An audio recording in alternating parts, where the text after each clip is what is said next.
በእርግጥ እስራኤል አሰላሙ አለይኩም ወራህመቱላሂ ወበረካቱ። ውድ ተከበራችሁና ወይም ደግሞ እንደ ሰው ልጅ ልብ የሚለው የምወዳችሁ ቤተሰቦቼ እንደምን አላችሁ? እኔ በጣም ሰላም ነኝ አልሐምዱሊላህ። እንዴት ናችሁ? ረመዳን እንዴት ይዟችኋል? ሁሉ ሰላም? ዛሬ በአዲስ ቪዲዮ መጥቻለሁ። እንግዲህ ረመዳን ከመሆኑ አንፃር ያው ማለት አንዳንድ ነገሮች ጆሮ አልሰማም አይልምና ግን አንዳንድ ሰዎች ምን ያክል አስመሳይ እንደሆኑ ያየንበትና የተረዳንበት ነው። ይሄ ዮናስ የሚባለው የቢኤስ ጋዜጠኛ እሱ ሰውዬ ማለት ነው። እሱ ሰውዬ የቤተሰብ የጠፋፋ ቤተሰብ የሚያገናኝ ቦታ ላይ በጣም በብዙ ጊዜ ሲያለቅስ አየዋለሁ እና እንባው ሲመጣ ምናምን አየዋለሁ እና የሚገርማችሁ በጣም ነበር ማለት የሚገርመኝ ማለት ነው። ደህና ሰው አድርጌ ነበር የማስበው እና የምስለው። አሁን ላይ እንደው ማለት መቼም ስለ ጋዛ ስለ ፍልስጤም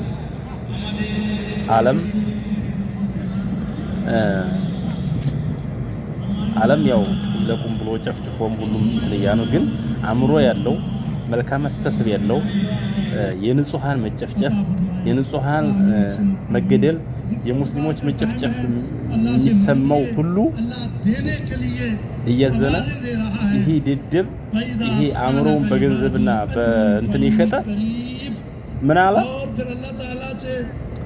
እስራኤል ብዙ የሚያሳዝን ነገር አላት አለ፣ ብዙ ደስ የሚልም ነገር አላት አለ። እኔ ምንም አልልህ።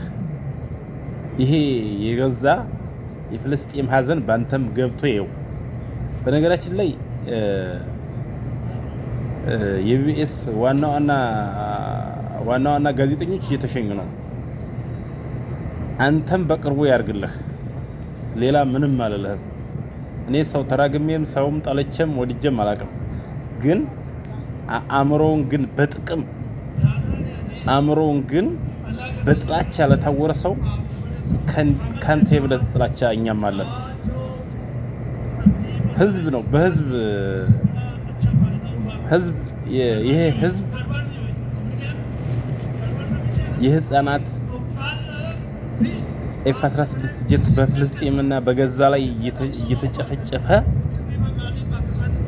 አንተ ግን ባንድ በት ይሄን ተናገርክ። ሱብሃንአላህ ማለት እኔ በነገራችን ላይ ማለት ነው ሰዎች ካሜራ አጠገብ ቀርበው ሲያለቅሱ ምን ሲሉ ድሮም አላምንም ነበር በነገራችን ላይ ማለት ነው።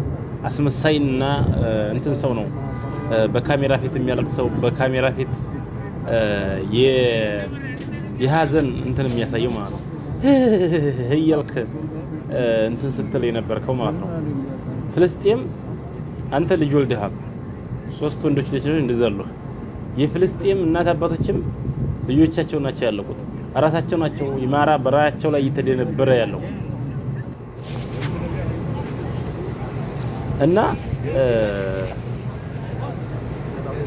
ወላሂ በጣም ነው የገረመኝ። ደሞ እኮ ስራው ነው እንበል ሄዶም ይስራ። እሺ የቴሌቪዥን እንትኖ አዙት ነው እንበል፣ የቢኤስ አዙት ነው እንበል። በዲፍረት ማለት ነው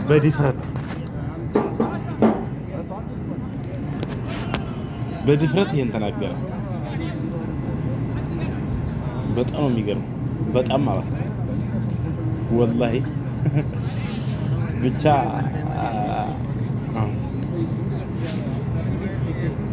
አላህ ነስሩን ቅርብ ያደርግላቸው።